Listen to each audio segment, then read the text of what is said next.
17th నాడు 18th నాడు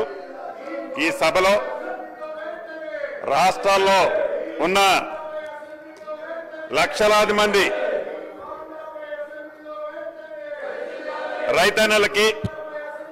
భూములున్న రైతులకి ఒక భరోసా కల్పించే దాంట్లో భాగంగా సాధించుకున్న తెలంగాణ రాష్ట్రంలో ఆనాటి ప్రభుత్వంలో ధరణి ద్వారా కానీ 2020 చట్టం ద్వారా కానీ ఏదైతే రైతుల ఇబ్బంది కలిగిందో ఏదైతే నష్టం కలిగిందో దాన్ని 2024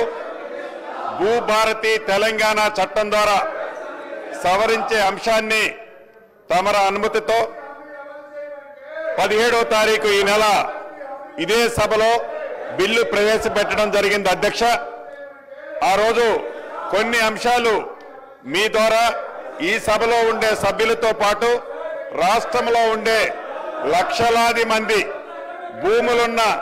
రైతన్నలకు అభద్రతలో ఏదైతే ఉన్నారో వారికి ఒక భరోసా కల్పించే ఈ కొత్త చట్టాన్ని ఈ దేశానికే ఒక రోల్ మోడల్ గా ఉండే చట్టాన్ని తేవటం జరిగింది అధ్యక్ష. దాంట్లో మొన్న కొన్ని అంశాలు తమ ముందు ఉంచలేకపోయాను అధ్యక్ష. ఈ దేశానికి కానీ మన రాష్ట్రానికి కానీ సంబంధించి ఒక్కసారి గత చరిత్రను పరిశీలిస్తే భూమి కోసం భుక్తి కోసం వేలాది పీడిత రైతులు కూలీలు పాల్గొన్న తెలంగాణ సాయుధ పోరాటం చరిత్రలో చరిత్రాత్మకంగా ఘట్టం అధ్యక్ష. అదే రకంగా ఈ ఘట్టానికి ఈ ఉద్యమానికి ప్రధానమైన కారణం నిజాం కాలం నాటి భూ సమస్యలు, నిజాం సంస్థానంలోని ఉద్యోగులు, జాగీర్దారులు, దేశముఖులు, దేశ పాండ్యులు లాంటి భూస్వాములంతా అధికార దర్పంతో ఆనాటి ప్రభుత్వం ఏదైతే అధికార దర్పంతో ధరణిని 2020 చట్టాన్ని తీసుకొచ్చి ప్రజల నెత్తిన రుద్దిందో అటువంటి చట్టాన్ని గతంలో నిజాం నవాబు కంటే ముందు కూడా అదే పద్ధతి ఉండేది అధ్యక్ష. అదే రకంగా ఈ ధరణి సమస్యలు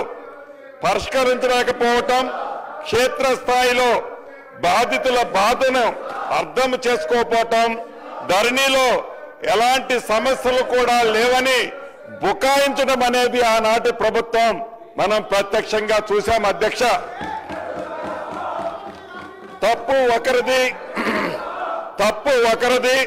శిక్ష మరొకరిది. తప్పు చేసింది దొరవారు, శిక్ష అనుభవించింది మాత్రం అమాయక ప్రజల అధ్యక్ష. తప్పు ఒకరిది శిక్ష మరొకరిది అన్నట్లుగా అనాచితంగా రాత్రికి రాత్రే గడిల మధ్య చట్టం చేసి తప్పు చేసింది ఆ దొరవారు, కానీ శిక్ష అనుభవించింది మాత్రం గ్రామీణ ప్రాంతంలో ఉండే సామాన్య భూములున్న పేద రైతుల అధ్యక్ష. అదే రకంగా ఎలా ఇబ్బంది పడ్డారో ఒక ఎగ్జాంపుల్ ఈ వేదిక ద్వారా మీ పర్మిషన్ తో చెప్పదలుచుకున్నాను అధ్యక్ష. సిద్దిపేట జిల్లా మీరుదొడ్డి మండల కేంద్రానికి చెందిన మధ్యల కృష్ణయ్య అనే దళిత రైతు 73 సంవత్సరాల అధ్యక్ష. ఇదే గ్రామానికి చెందిన ఒక రైతు 35 ఏళ్ల క్రితం 1452 సర్వే నెంబర్లో 7 ఎకరాల భూమిని కొనుగోలు చేశారు అధ్యక్ష. ధరణి వచ్చిన తర్వాత 35 ఏళ్ల క్రితం కొన్న భూమి ఏదైతే ఉందో, పొజిషన్ లో ఏదైతే ఉన్నారో దాన్ని ఈ ధరణి కారణంగా ఆ భూమిలో ఉన్న రికార్డులన్నీ తారుమారయ్యాయి అధ్యక్ష. ఆ కారణం చేత జనవరి 22వ తారీఖు 2023 నాడు మధ్యల కృష్ణయ్య గారు 73 సంవత్సరాల వయసున్న మధ్యల కృష్ణయ్య గారు ఆ బాధను తట్టుకోలేక ఆత్మహత్య చేసుకున్నారు అధ్యక్ష. ఇది అంటే ఇటువంటి కృష్ణయ్య గారు లాంటి వాళ్ళు కొన్ని వేల మంది బాధితులు ఈ చట్టం ద్వారా నాటి చట్టం ద్వారా ప్రత్యక్షంగా నష్టం కలిగింది అని తమరికి ఈ వేదిక ద్వారా తెలియజేస్తున్నాను అధ్యక్ష మనం చిన్నప్పుడు చదువుకున్నాం ఒక పెట్ట కథ మీకు చెప్పాల్సిన అవసరం ఉంది అధ్యక్ష రెండు పిల్లులు రొట్టె కథ ఈ ధరణిలో ఉంది ఏదైతే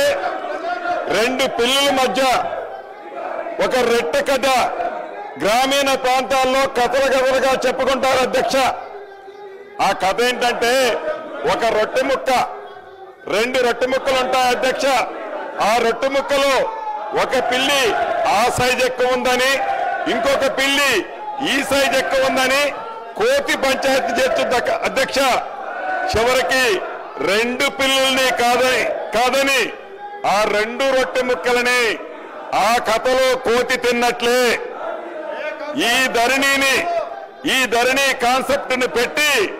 తెలంగాణ రాష్ట్రంలో ఉండే దళిత గిరిజన మైనారిటీ బీసీల వేలాది ఎకరాల భూములని ఆనాటి పెద్దలు కోతి సామెతలాగానే తన్నుకుపోయారు అధ్యక్ష ఈ ధరణిని పెట్టి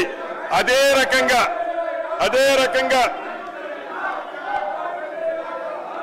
ఇటు రాష్ట్రంలో అటు దేశంలో 2014 ముందు కాంగ్రెస్ ప్రభుత్వం తీసుకొచ్చిన రెవెన్యూ చట్టాలు సంస్కరణలు రైతాంగానికే కాకుండా యావత్ ప్రజానికానికి ఎంతో మేలు చేశాయని చెప్పడానికి గర్వపడుతున్నాను అధ్యక్ష అదే నిబద్ధత అదే ఆశ